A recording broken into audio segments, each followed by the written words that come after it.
আসসালামু আলাইকুম। চাকরি প্রত্যাশী প্রিয় ভাই-বোনেরা, 2 মিনিট স্টাডি থেকে আপনাদের সাথে আছি আমি আরিফ। আজকে আমরা আমাদের সবচেয়ে কঠিন লাগা যে ভোকাবুলারি পার্টটা আমরা সবাই জানি যে এটা আমাদের মনে থাকে না। আমরা এটা স্কিপ করারও চেষ্টা করি। আজকে আমরা শিখব খুব সহজে কিভাবে আমাদের এই ভোকাবুলারিটা মনে থাকতে পারে বা আমরা কিভাবে খুব সহজে ভোকাবুলারিটা মনে রাখতে পারি।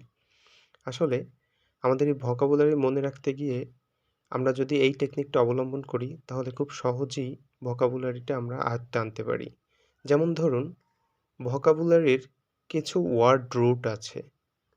সেটা হতে পারে ২০০ থেকে ৩০০ ওয়ার্ড রুট। আমরা যদি এই ২-৩০০ ওয়ার্ড রুট আয়ত্তে আনতে পারি তাহলে ভোকাবুলারিটা কিন্তু আমাদের অনেকটাই আয়ত্তে চলে আসবে। যেমন ধরুন আমরা দেখলাম লজি।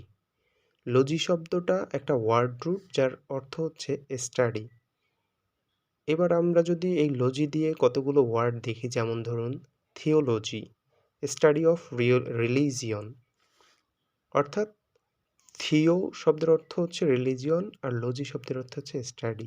ঠিক তেমনিভাবে hydrology, study of water, ornithology, study of birds অর্থাৎ লজি থাকলেই আমাদের বুঝতে হবে যে এটা স্টাডি নিয়ে কিছু একটা বলতে চাচ্ছে।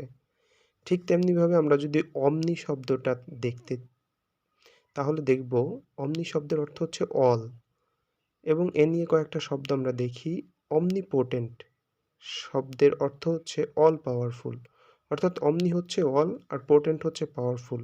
ঠিক তেমনিভাবে omniscient অমনি শব্দের অর্থ হচ্ছে অল, সাইন্ট হচ্ছে নোয়িং অর্থাৎ omniscient হচ্ছে অল নোয়িং যে সব কিছু জানে, omnivorous যে সব কিছু খায় এরকম টাইপের অর্থ দেয় অর্থাৎ অমনি শব্দের অর্থ দেয় অল।